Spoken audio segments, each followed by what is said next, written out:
ወደ አገር ቤት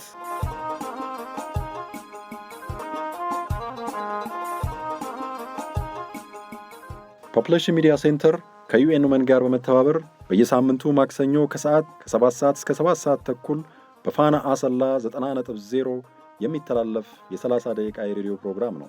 ይህ ፕሮግራም በየትኛውም ሁኔታ ከሀገር ርቀው የቆዩ እህቶቻችን ገጠመኝና የህይወት ልምዶች ላይ ትኩረት ያደርጋል። ከፍልሰት መልስ ለሚገጥሟቸው የህይወት እንቅፋቶች ከቤተሰብ ከህብረተሰቡና ከጓደኞቻቸው ጋር እንዴት ተላምደው እንደሚኖሩ እንዲሁም ልናደርግላቸው ስለሚገባ እንክብካቤ ያነሳል፣ ይወያያል፣ እንዲሁም የእናንተኑ ልምዶች ወደ እናንተው ያደርሳል።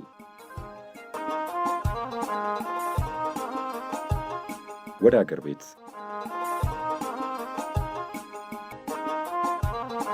አድማጮች፣ ዛሬም በቀጠሯችን ከቤታችሁ ተገኝተናል። እናንተስ ወደ አገር ቤት ፕሮግራማችንን ለመስማት ዝግጁ ናችሁ? ቤት ለምቦሳ ብላችሁ እንደምትቀበሉንም አንጠራጠርም።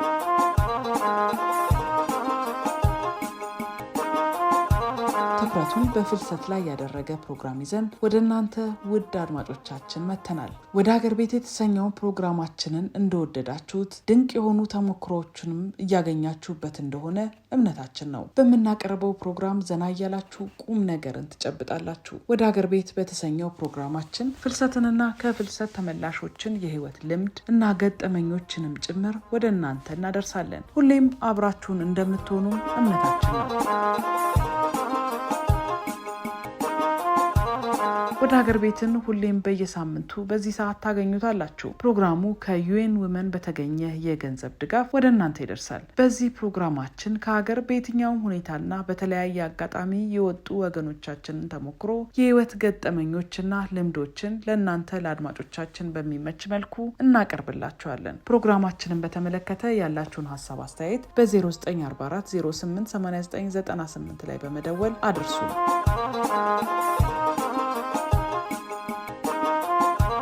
ዛሬም በአዲሱ ፕሮግራማችን ድንቅ ተሞክሮዎችን ይዘንላችሁ መተናል። ፕሮግራሙ ፍልሰትንና ከፍልሰት ተመላሾችን ህይወት ይዳስሳል። በዚህ ፕሮግራም የተለያዩ ተሞክሮዎች ወደ እናንተ ይደርሳሉ። በልዩ አቀራረብ ባለሙያዎችንም እየጋበዝን ፍልሰትን በተመለከተ ሙያዊ ገለጻዎችንና ሳይንሳዊ መረጃዎችም ወደ እናንተ ወደ ተወደዳችሁ አድማጮቻችን ጆሮ እንዲደርስ ጥረት እናደርጋለን። እናንተ ውድ አድማጮቻችን ፕሮግራማችንን በተመለከተ ምን ሀሳብ አስተያየት አላችሁ? ደውላችሁ አሊያም በአጭር የጽሁፍ መልእክት አሳውቁን። የተንቀሳቃሽ ስልካችን ቁጥር 0944 088998 ነው። ሁሌም አብራችሁን ሁኑ። የማይሰለቹ ልምዶችንና በርካታ መረጃዎችን ትሰማላችሁ።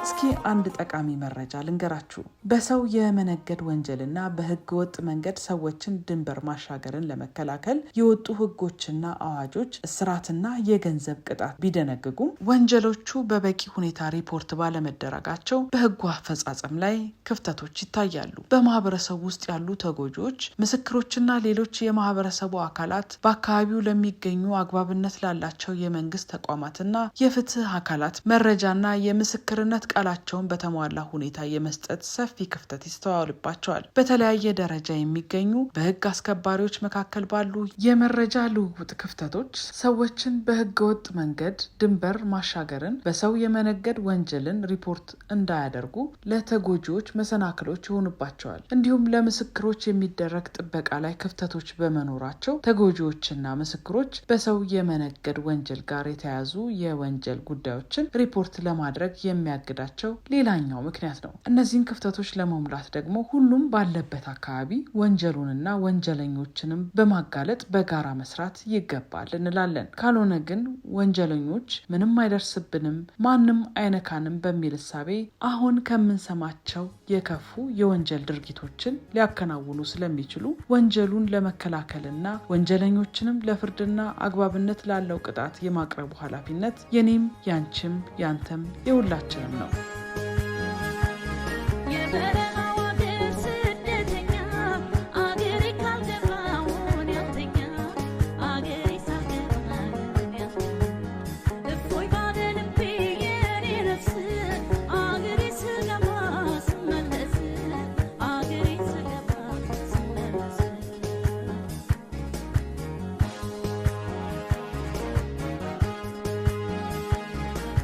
Yes, I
ተሻገሪ አንቺ እናት አለም ያላገር ኖሮ ሕይወት አይደለም የሚቆምልኝ የለኝ ጠበቃ የሰው መሆኔ ምነው ቢበቃ ዮሃ በባዬ መስከረም ጠባ ጓዜን ጠቅልዬ ተሻገሪ ልግባ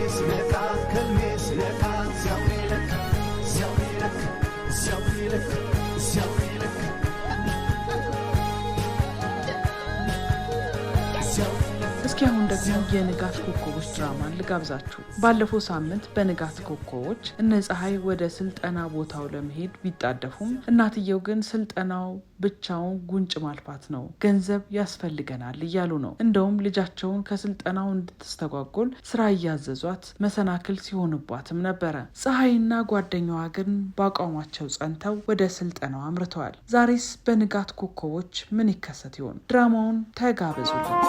የንጋት ኮከቦች። ሰላም አደሩ ሜቴ። እንደምን አደርክ ስንጥር? ላሞቹን ወደ መስክ ልወስዳቸው ነበር። መስኩ ከቤቱ ጀርባ ባለ አቅጣጫ ነው? አዎ፣ ቀጥታ ይወስዳል። ተቀመጥ፣ ቁርስ ብላ። ስመለስ እበላለሁ። አሁን ልሂድ። አረ ልጄ፣ ምሳ ሰዓት እየደረሰ ነው። ተቀመጥ። እሺ። እንካ ሻይና ዳቦ ነው እንግዲህ። ልጄ ስንጥር፣ የቤተሰቦችን ሁኔታ የኔ ዘመድ የሆነ ሰው ነግሮኛል። እሺ። ይኸውልህ ልጄ፣ ሁላችንም እንዳንተው አይነት መከራ አስተናግደናል። ጠንካራ ሰራተኛ እንደሆንክም ነግሮኛል። እንግዲህ እዚህ ቤት የመጣው ድንገት ነው። ሆኖም እንዳየው ቤታችን ወንድ ያስፈልገዋል። በተለይ የላሞቹን ነገር መልካስ ይዛቸዋል። በዚህ ደስተኛ ነኝ። ስለሆነም ልጄ ከኛ ጋር እንደ ቤተሰብ ሆነ ብትኖር እንወዳለን። ከልጄ ጋር እንዳንድ ልጅ አድርጌ ባኖርህ ምኞቴ ነው። ልጄ ባክ። ሜቴ፣ በጣም ደስ ይለኛል። በእውነት በጣም አመሰግናለሁ። እንዴ አረ ተነስ። እንዴ ጉልበቴ ላይ በፍጹም አይገባም። እንዴ ምን ነው አንተ? ምን ነው እንዴ? ጉልበት እንድስም አልነበረም። ቀና በል። አረ በቃ ቀና በል። ተነስ እናቴ። ተባረክ። ብሩክ ትሁትና መልካም ሰው ነህ። ልጄም ወንድም አገኘች። ተደጋግፋችሁ ታድጋላችሁ። ሁሉም ነገር ለበጎ ነው። እንኳን መጣ አንተዬ፣ ቤታችንን እኮ አደመከው። ወጀግናቴ፣ ተባረክ እናቴ፣ ተባረክ። እኔ ነኝ ማመስገን የሚገባኝ ሜቴ። በጣም ደስ ብሎኛል። ፀሐይን የመሰለች በማግኘቴም እድለኛ ነኝ። ለዚህ ክብር ስላበቁኝ አመሰግናለሁ ሜቴ። ምንም አይደል። ሁሉም ነገር ለበጎ ነው። በል ብላ። አረ ብላ ልጄ፣ ብላ እናቴ። ዳቦም የበቆሎ ቢሆንም ይጣፍጣል። እንደው በዛ ላይ ደግሞ ኃይል ይሆናል። ብላ እናቴ። እሺ። እውነት ነው፣ በጣም ይጣፍጣል። እውነት ነው፣ የተገኘው መብላት ነው። ኑሮ እናቴ ሆድ እንዳሳዩት ነው። እሺ፣ እውነት ነው። በል ብላ። አረ ይኸው እየበላሁ እኮ ነው። እውነቱን ለመናገር እንዲህ በቀላሉ እሺ ትለኛለህ ብዬ አላሰብኩም። በዚህ ደስ ብሎኛል። ምናልባት ተቆጥተህ የምትሄድ መስሎኝ ነበር። ምን መሄጃለኝ? እናቆጣለሁ። እድሜ ልኬን ከፍልሰት ጋር ኖሬያለሁ። እንዲህ ያለውን ክብር ረግጦ መሄድ ለኔ የማይቻል ነገር ነው። ያላሰብኩት ሲሳይ ነው የገጠመኝ። በእውነት በጣም ደስተኛ ነኝ። ከዚህ በኋላ ግን ኑሮዬም ሞቴም እዚሁ ከርሶ ቤተሰብ ጋር ይሆናል። ይህን ክብር የሚያገኘውት ከርሶ ነው። ረጅም እድሜና ጤና ይስጥልኝ። አሜን። ትልቅ ክብር ነው ያሳዩ። በእውነት ለዚህም እኔ ቃል እገባለሁ። እኔ ስንጥር ሰፈር አድባሬን የማለቅ የታሪኬ ፍጻሜ እዚህ ቤት የሚጠናቀቅ ችጋር የነገሰብኝ ይኸው አለሁ። በጣም ቀልደኛ ነህ። ችጋር የነገሰብኝ ይኸው አለሁኝ። ወይ ጉድ! አንተዬ ተጫዋች ነህ። ለሞቀ ቤትና ቤተሰብ አባል መሆን ለኔ ተአምር ነው። በህይወት ስንኖር ትልቁ ነገር ቤተሰብ ነው። ነው።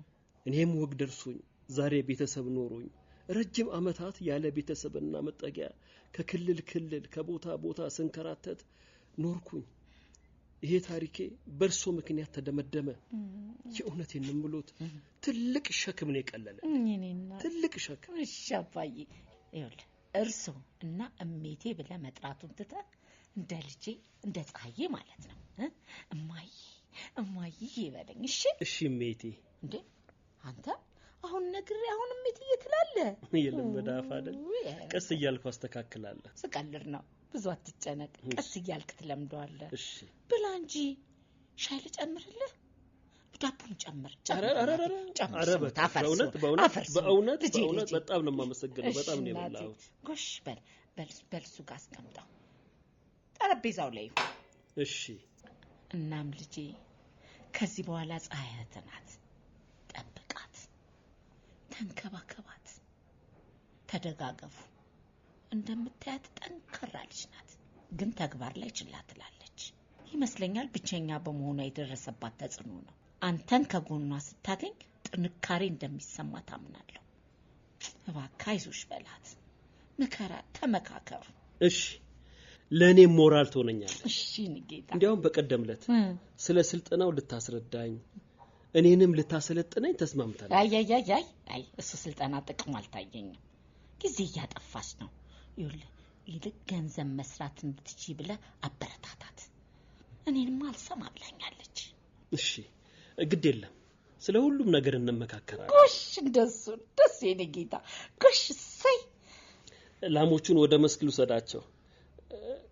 ደህና ዋይ እማዬ። ደህና ዋይ እማዬ። እሺ ጎሽ ሰላም ልጄ። ሻይመስ እሰይ ልጄ፣ እሰይ እንደሱ ነው የሚባለው። በል ሳይመሽ በጊዜ ተመለስ። እሺ በጊዜ ላሞቹን ይዤ እመጣለሁ። በል ደህና ዋል የኔ ጌታ፣ ደህና ዋል። አሜን። ደህና ዋይ እማዬ።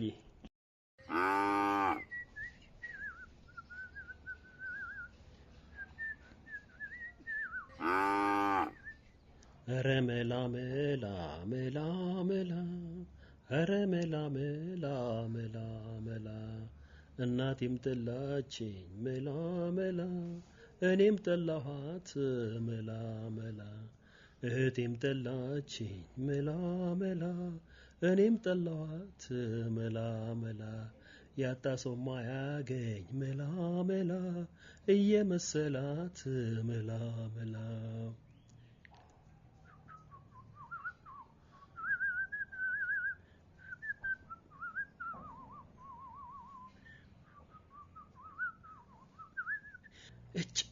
እንግዲህ ቁዘማ ይብቃ። የገናና ሽባል ለሺ የሚበቃ። እኔ በእንጀራ እናት ባደራ አድጌያለሁ፣ እነሱ በእናት እጅ አድገው አውቀዋል። እንዲያው ስመዝነው እጣችን አንድ ነው። ይውሃ ሊደር እንጂ ሁሉም ወደ አፈር ነው። ስንጥር አትጨነቅ፣ አቦ ህይወት ይቀጥላል። እንዲያው ችላም ነይ ተመለሽ፣ ቦራ ነይ። የንጋት ኮከቦች አድማጮች እየተከታተላችሁ የምትገኙት ወደ ሀገር ቤት የተሰኘውን የሬዲዮ ፕሮግራማችንን ነው። ይህ የሬዲዮ ፕሮግራማችን ፍልሰትንና ከፍልሰት ተመላሾችን ህይወት ላይ ትኩረት አድርጎ እየሰራ ይገኛል። ቀደም ብለን ከድራማው እንደተረዳ ነው ስንጥርና የፀሐይ እናት እየተወያዩ ነው። ጠንካራ ሰራተኛ እንደሆነም እየነገሩት ነው። በዚህም እንደውም ከልጄ ጋር አንድ አድርጌ ላኑራችሁ ያሉትን ጥያቄ በደስታና በምስጋና ተቀብሎታል። ከዛም ላሞቹን ይዞ ወደ ሜዳ ወጥቷል። በእንጉርጉሮና በግጥም ራሱን እያጽናናና እያበረታ የዛሬው የንጋት ኮከቦች ተጠናቋል። የድራማው ጸሐፊ አንለይ ጥላሁን ነው። ሳምንት ተከታዩን ክፍል ይዘን እንጠብቃችኋለን። እናንተ ያላችሁን ሀሳብ አስተያየት በ0944 088998 ላይ በመደወል አሊያም አጭር የጽሁፍ መልእክት በመላክ አድርሱን። የገንዘብ አቅማቸው ውስን የሆነና የስነ ልቦናና ማህበራዊ ድጋፍ የሚያስፈልጋቸው ከፍልሰት ተመላሾች ብዙውን ጊዜ መገለል ይደርስባቸዋል። እንዲሁም ከማህበራዊ ከማህበረሰቡ ጋር በቀላሉ ለመቀላቀል ይቸገራሉ። ፍልሰተኞች በአብዛኛው የሚመላለሱባቸው ሀገሮች ደካማ ማህበራዊ አቅም ያላቸው በመሆኑ የመልሶ መቋቋም ሂደቱ ብዙ ተግዳሮቶች አሉበት። ለፍልሰት ተመላሾች የተዘጋጁ አገልግሎቶችን እንዳያገኙ የሚያዳግታቸው የመገለል ፍራቻ፣ የመልሶ መቋቋምና ውህደት ሂደትን የበለጠ እንዲዘገይ ያደርግባቸዋል። ስለዚህ ማህበረሰቡ ከፍልሰት ተመላሾችን ያሳለፉትን አስከፊ የፍልሰት ህይወት በማሰብ በቀላሉ እንዲቀላቀሉና ቀጣይ ህይወታቸውንም የተሻለ እንዲሆን ሁሌም ከጎናቸው መሆን ይገባል። ዛሬም እንግዳ ይዘንላችሁ መተናል። እስኪ የእንግዳችንን ታሪክ ልጋብዛችሁና ደግመን እንገናኛለን።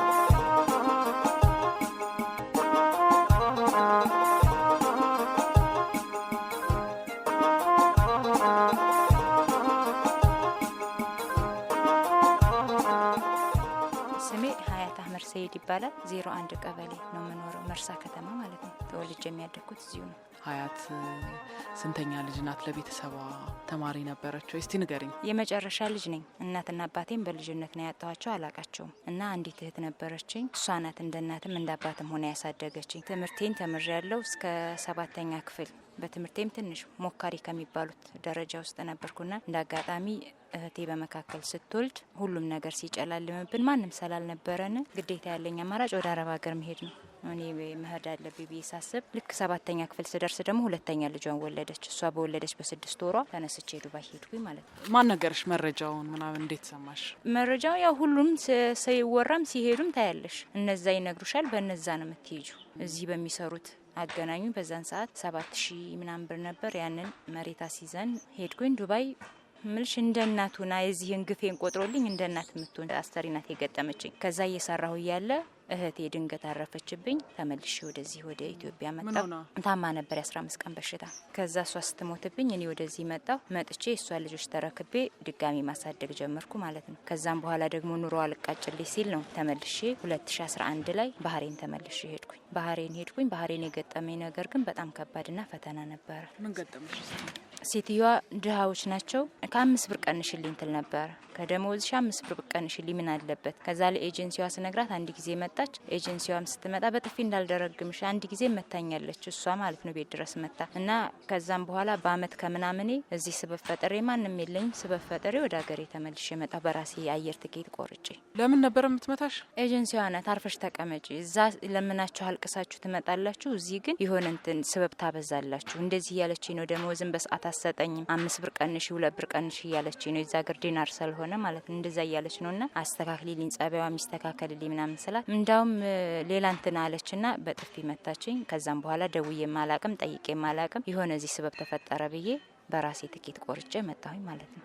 አልታሰርሽም? አልታሰርኩም። እዛው አልጠፋሁም፣ ምንም አላልኩም። ኮንትራት ቤት ነበር ሰራይ ነበር። ህይወት እንዴት ነበረ ግን እዛ?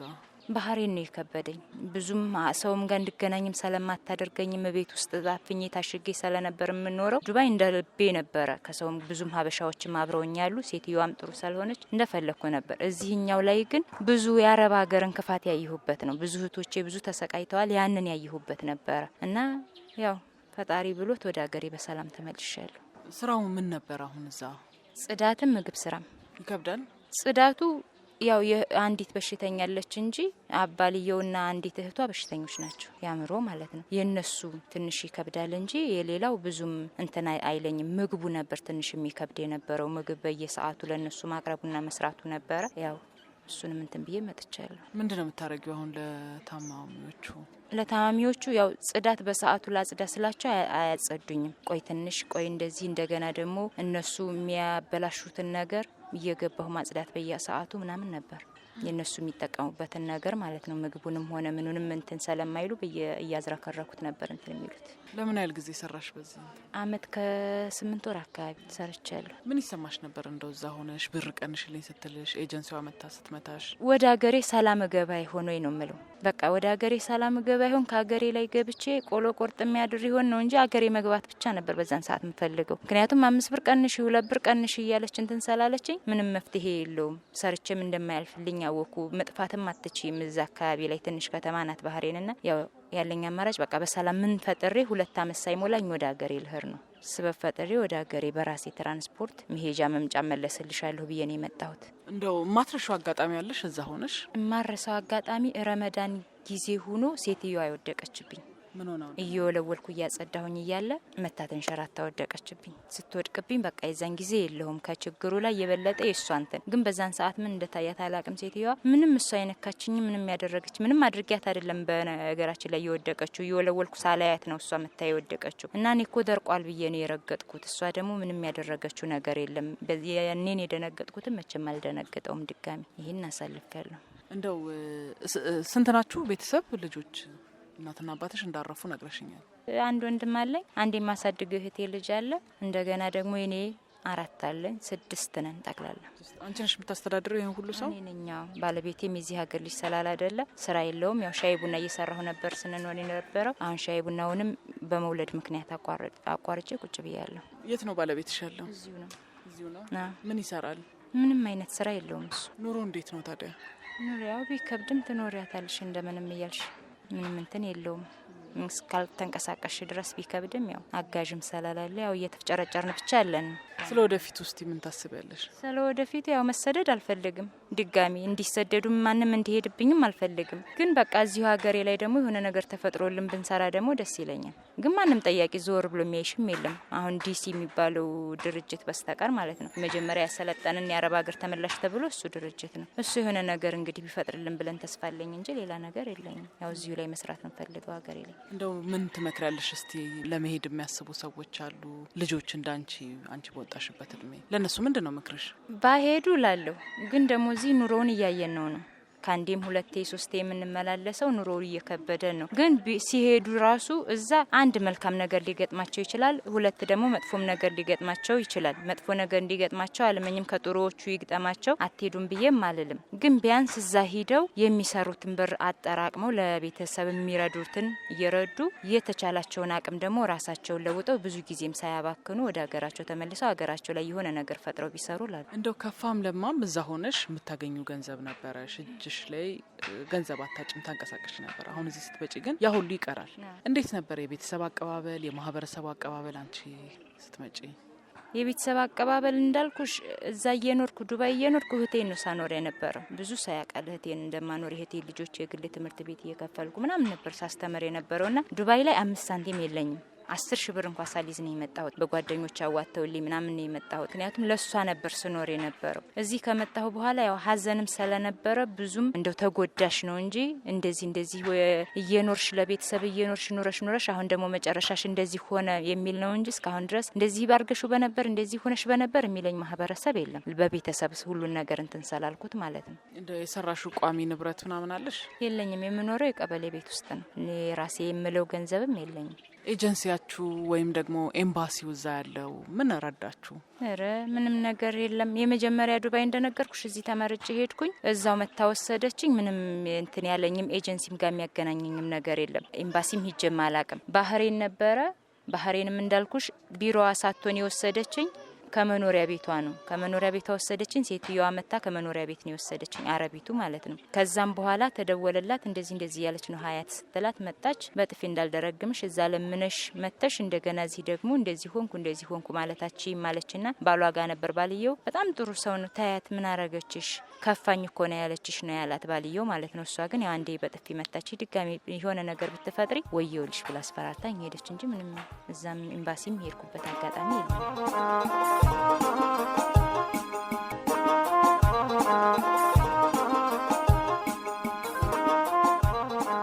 ምናልባት እናንተ በአሁኑ ሰዓት ከሀገር ለመውጣት እያሰባችሁ ሊሆን ይችላል። ወይም ደግሞ የሚያስፈልጋችሁን ሁሉንም ነገር አሟልታችሁ ሀገራችሁን፣ ቤተሰባችሁንና የተወለዳችሁበትን ያደጋችሁበትን ቀይ ጥላችሁ ለመውጣት ጣጣችሁን ጨርሳችሁ ቀን ቆርጣችሁ ወዳሰባችሁት ምድር ለመጓዝ ጥቂት ቀናቶች ብቻ ቀርቷችሁ ሊሆን ይችላል። አሊያም የሰውን ሀገር ኑሮ አይታችሁ እንዳሰባችሁት ባለመሆኑ ወይም ደግሞ ቤተዘመድ አይቼ እናት አባቴን ጠይቄ ወደ መጣሁበት እመለሳለሁ ብላችሁ በአገራችሁ ልትሆኑ ትችላላችሁ። እስኪ ሁላችሁም እየደወላችሁ አሊያም አጭር የጽሁፍ መልእክት እየላካችሁ አሁን ስላላችሁበት ሁኔታ አካፍሉን። የተንቀሳቃሽ ስልካችን ቁጥር 0944088998 ነው። ደውሉ፣ ጻፉ።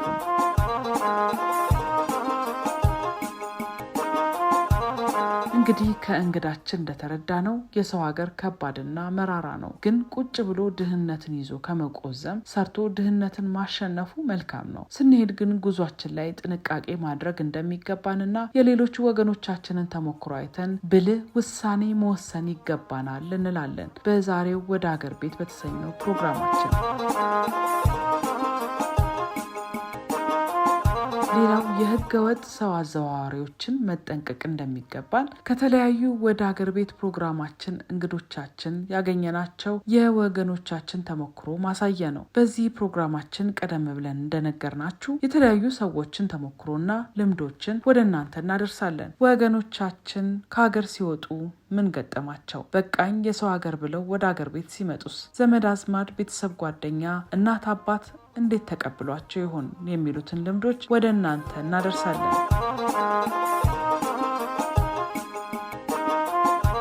በዚህ ወደ ሀገር ቤት በተሰኘው ፕሮግራማችን በርካታ በፍልሰት ጉዳይ ላይ ትኩረት የሚያደርጉ ድንቅ የሆኑ ተሞክሮችን አዘጋጅተናል። ሁሌም በዚሁ ሰዓት ከቤታችሁ እንደርሳለን። እናንተ ውድ አድማጮቻችንም ሁሌም ወደ ሀገር ቤት ፕሮግራማችንን አዳምጡ። በፕሮግራማችን ላይ ያላችሁን ሀሳብ አስተያየት አድርሱን፣ ደውሉ፣ ጻፉም። 0944088998 የተንቀሳቃሽ ስልካችን ቁጥር ነው። የዛሬው ወደ ሀገር ቤት ፕሮግራማችን እየተጠናቀቀ ነው። ሳምንት በአዲስ ቅንብር እንጠብቃችኋለን። ሳምንት እንገናኝ። እስከ ሳምንት መልካሙ ሁሉ ከሁላችሁም ከአድማጮቻችን ጋር ይሁን። የስልክ መስመራችን 0944088998 ነው። ደውሉ አሊያም አጭር የጽሁፍ መልእክት ላኩልን። ሰላም ሁኑ።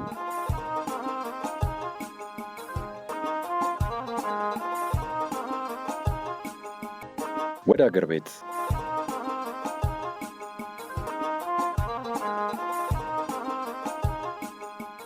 ፖፑሌሽን ሚዲያ ሴንተር ከዩኤን ውመን ጋር በመተባበር በየሳምንቱ ማክሰኞ ከሰዓት ከ7 ሰዓት እስከ 7 ሰዓት ተኩል በፋና አሰላ 90.0 የሚተላለፍ የ30 ደቂቃ የሬዲዮ ፕሮግራም ነው። ይህ ፕሮግራም በየትኛውም ሁኔታ ከሀገር ርቀው የቆዩ እህቶቻችን ገጠመኝና የህይወት ልምዶች ላይ ትኩረት ያደርጋል። ከፍልሰት መልስ ለሚገጥሟቸው የህይወት እንቅፋቶች ከቤተሰብ ከህብረተሰቡና ከጓደኞቻቸው ጋር እንዴት ተላምደው እንደሚኖሩ እንዲሁም ልናደርግላቸው ስለሚገባ እንክብካቤ ያነሳል፣ ይወያያል። እንዲሁም የእናንተኑ ልምዶች ወደ እናንተው ያደርሳል። ወደ ሀገር ቤት